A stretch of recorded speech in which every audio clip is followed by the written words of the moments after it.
So to strengthen security in the country, Uganda Police Force embarked on what they called the Safe CCTV camera project.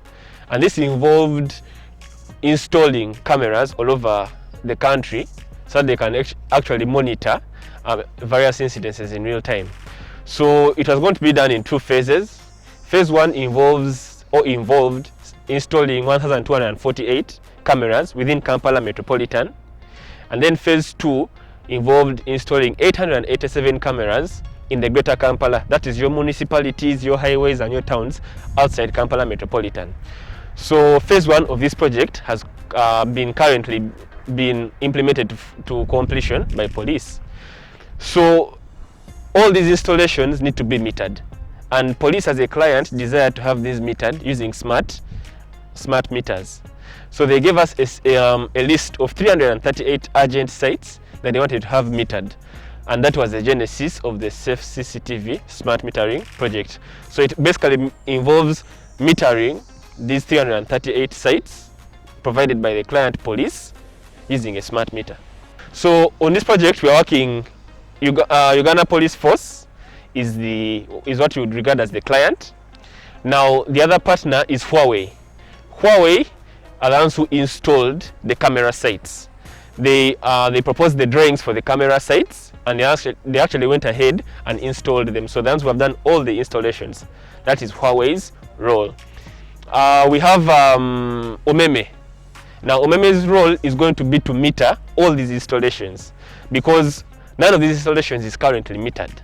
Yeah, so it means that we have to meter all 1,248 sites done within Kampala and all dance done in the greater Kampala. So the contractor, we are now currently looking for a contractor to execute this work.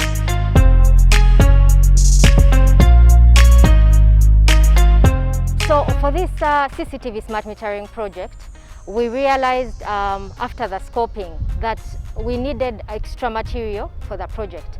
Ground-mounted installations had not been considered, and also we could not install the DCU, the data concentrator unit, on the transformer structure as earlier scoped.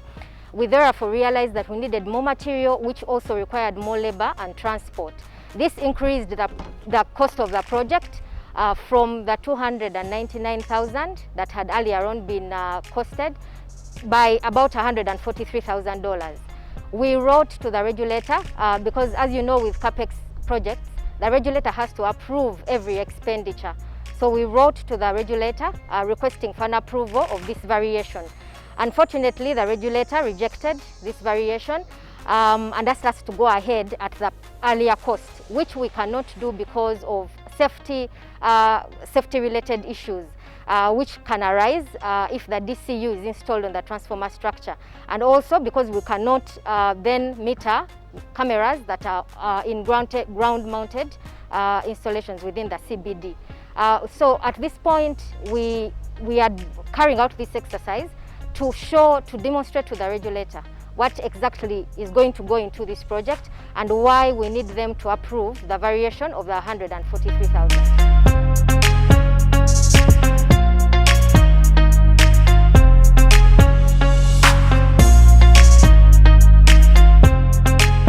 I'm here to give you justification to the variations that were submitted to ERA for approval regarding the CCTV smart metering project.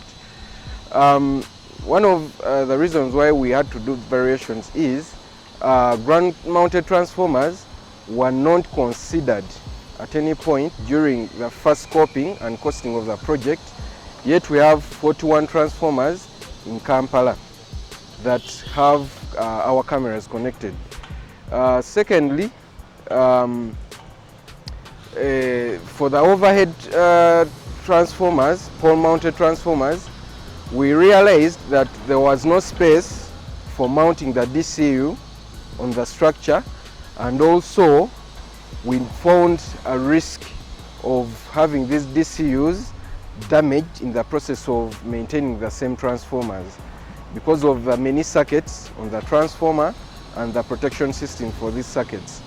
The third reason was, during the scoping and the costing of the project, labor and transport of the entire project for the 338 cameras was not considered at all, hence the additions that we forwarded.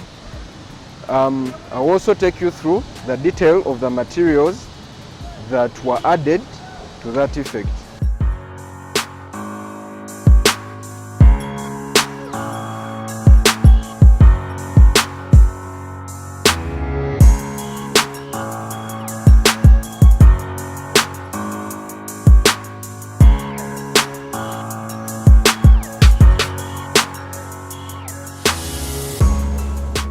Under this project, we considered a number of materials, and these are a 5-meter pole where we shall mount our DCU, and of course it comes with a pole cap. We have to use a pole saver so that we plant it a meter into the ground. We have to use a 19-core cable that will be used to terminate or to connect the DCU to the transformer, and this same cable will be used to connect the 3 current transformers that will be used to meter our transformer. Basically that will be done for transformer metering. We also have other accessories like single core cable, or we can use a twin core cable that will be 2 meters long. Why this cable was added is because at the point of installing the CCTV camera, Huawei didn't leave a provision for us to terminate the meter onto the pole. Hence the need for the single core cable of 2 meters each, red and black, for us to connect our camera with the meter.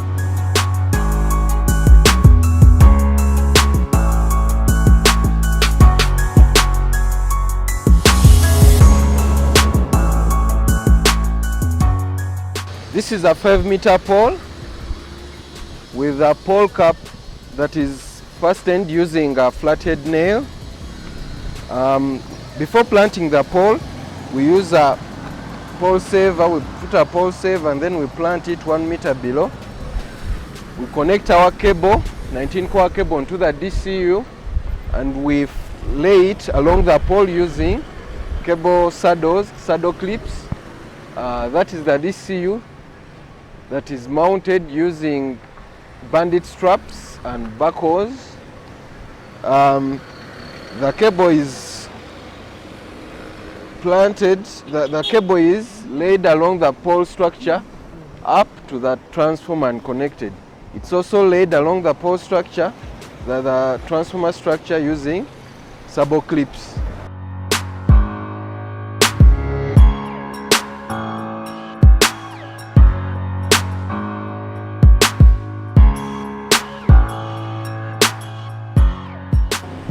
This is our meter, smart meter, mounted on the camera post, and it's a customer interface unit, or you can call it a CIU. As you can see, the camera post has ant climbers, implying that we couldn't climb the pole, so we have to use a bucket to mount the meter onto the post.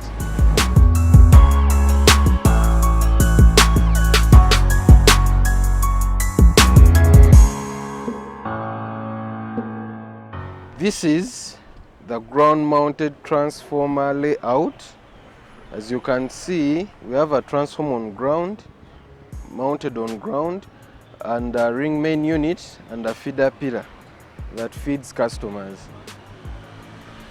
We have 41 sites of this kind in Kampala Metro, and they will all be monitored using the DCUs.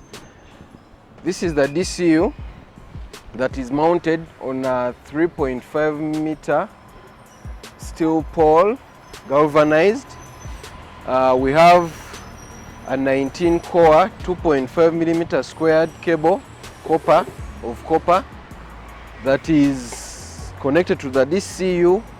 Then it goes through the steel pole as you can see. Then it's laid down up to the transformer bushings. We have also a danger plate, as you can see, on the steel pole. These are the two sites that we've piloted. Progress is good so far. The DCUs are speaking to the meters and the meters are speaking back.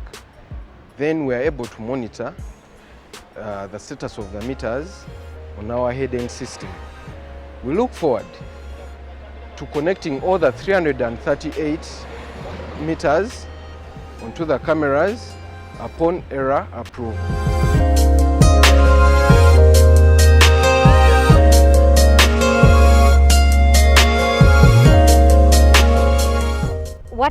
What is going to happen is that if the longer we take without metering these CCTV cameras, we are losing energy, yeah? And this impacts the loss reduction target set by the regulator of achieving a loss position of 14.4%.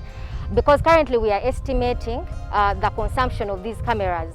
With the meters, we will be able to get to measure the actual consumption, which would help us meet our loss reduction target, which we will not be able to do if we don't go ahead with the project. We would like the regulator to review their decision on the rejection of the variation and give us a go-ahead to implement this project with the variation of $143,000 and so that we can meter these 338 cameras. The possibilities that come with smart metering are limitless. Smart metering is the future for any utility. So the benefits of smart metering is that there's two-way communication in real time. So that basically means you can communicate to the meter and the meter can communicate to the head-end system. So the benefits of this technology is that in real time you have instantaneous, you can measure your values of how much power you're consuming instantaneously. You can know in real time when your meter has actually gone off. You'll be able to see, because these meters we are going to have a user interface where you can see all these meters online. So you'll be able to see this meter is off or that meter is off. Thirdly, such information really facilitates us in fighting the rampant power theft and related crimes to power theft that are actually there, because you have that real-time information. So the benefit, as the client, police desired, they specifically asked for smart metering for three main reasons. One, to be able to monitor their consumption in real time. Two, to be able to know which sites are on and off supply in real time, given the sensitivity of these installations. And three, to help them, because they have this real-time information, to facilitate them prevent vandalism of their infrastructure.